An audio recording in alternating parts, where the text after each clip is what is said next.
और एक और बड़ी खबर आपको हरियाणा से बता रहे हैं। हरियाणा में अब प्राइमरी स्कूल खोलने के आदेश जारी कर दिए गए हैं। 24 फरवरी यानी कि कल से स्कूल खुलेंगे, प्राइमरी स्कूल खुलेंगे। इसके साथ ही तीसरी से लेकर 5वीं कक्षा तक के छात्रों के लिए स्कूल खोले जाएंगे। ऑनलाइन पढ़ाई वालों को स्कूल आने से छूट मिलेगी। सुबह 10 बजे से लेकर दोपहर 1:30 बजे तक स्कूल खोले जाएंगे। छात्रों के लिए कोरोना नियमों का पालन करना जरूरी बताया गया है। बड़ी बात यह है कि कल से स्कूल खुलने वाले हैं और इसको लेकर तैयारियां भी मुकम्मल करने की बात कही जा रही है। तो हरियाणा में कल से खुलने वाले हैं स्कूल। तीसरी से लेकर 5वीं कक्षा के छात्रों के लिए स्कूल खोले जा रहे हैं। ऑनलाइन पढ़ाई वालों को भी यहां पर छूट दी जाएगी।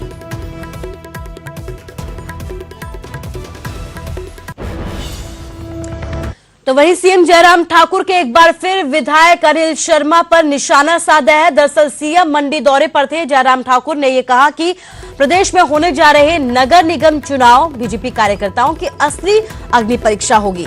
सीएम ने यह कहा है कि पालमपुर और सोलन में कांग्रेस के विधायक हैं, जबकि मंडी में विधायक तो अपने हैं लेकिन वे गायब रहते हैं और कभी कभी ही उनके दर्शन होते हैं। इसके साथ ही जयराम ठाकुर ने यह भी कहा है कि जहां बीजेपी नहीं जीती है वहां निगम चुनाव में जीत के लिए रणनीति तैयार की जाएगी।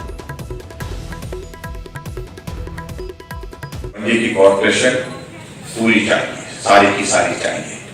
और ये भी एक परिस्थिति इस प्रकार की है कि हिमाचल प्रदेश में जहां 3 कॉर्पोरेशन बनाई है वो अपने हिसाब के विधायक नहीं है। चाहे वो पालमपुर है, चाहे वो मंडी है। मंडी में आप विधायक तो अपना है लेकिन वो उनका का है। कहीं मिल जाते, कभी मिल जाते हैं। प्रशिक्षण वर्ग में कभी लाना नहीं होता। और उसके बाद आगे बढ़कर के सोलन में वहां पर भी कांग्रेस है। तो ये अच्छी परीक्षा होगी। जहां हम नहीं जीते हैं वहां जीतना है, वहां निश्चित जीतना है।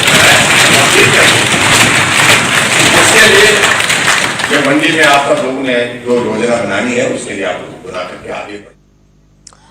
और अब खबर साइबर सिटी गुरुग्राम से, जहां गैंगवार में एक बार फिर से खून बहा। दिन दहाड़े शहर के बीचों बीच करीब 2 दर्जन राउंड फायरिंग हुई और एक शख्स को मौत के घाट उतारकर हमलावर उसी वक्त वहां से फरार हो गए।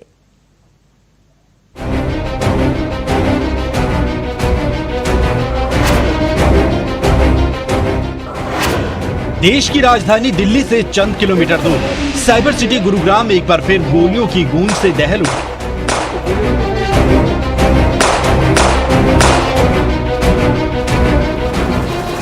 कार पर गोलियों की निशान बयां कर रहे हैं कि हमला कितना खतरनाक था।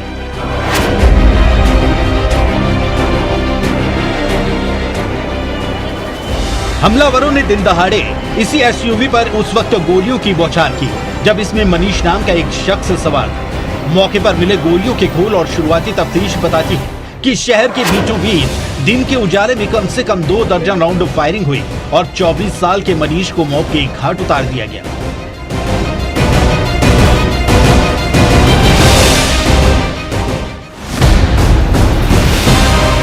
हमलावर कितने बेखौफ हैं और कानून व्यवस्था का कितना बुरा हाल है, ये सीसीटीवी में कैद इन धुंधली तस्वीरों में साफ नजर आता है।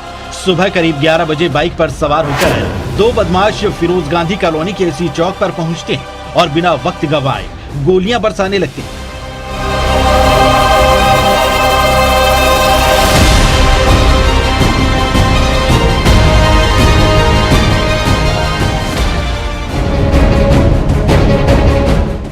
जितने बेखौफ होकर बदमाश आए थे उतनी ही बेफिक्री से वारदात को अंजाम देकर मौके से फरार भी हो गए।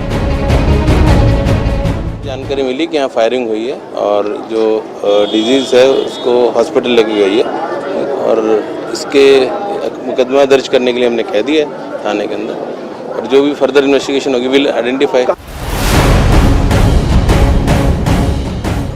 अब हमले में मारे गए मनीष के बारे में जान लीजिए।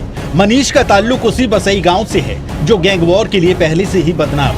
सोमवार को सुबह मनीष अपने दोस्त से मिलने फिरोज गांधी कॉलोनी पहुंचा था, लेकिन लौटते वक्त ये हमला हो गया।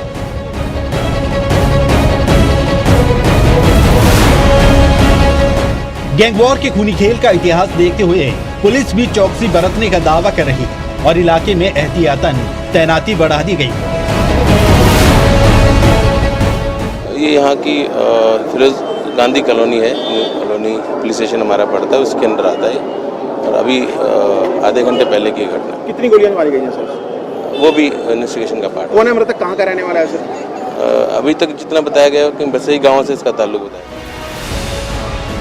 पुलिस अभी ज्यादा कुछ कहने से बच रही है, लेकिन साइबर सिटी में गैंगस्टर के दरमियान खूनी संघर्ष की पुरानी वारदातों से करीब करीब तय है कि तफ्तीश का दायरा गैंग वॉर के इर्द गिर्द घूमेगा।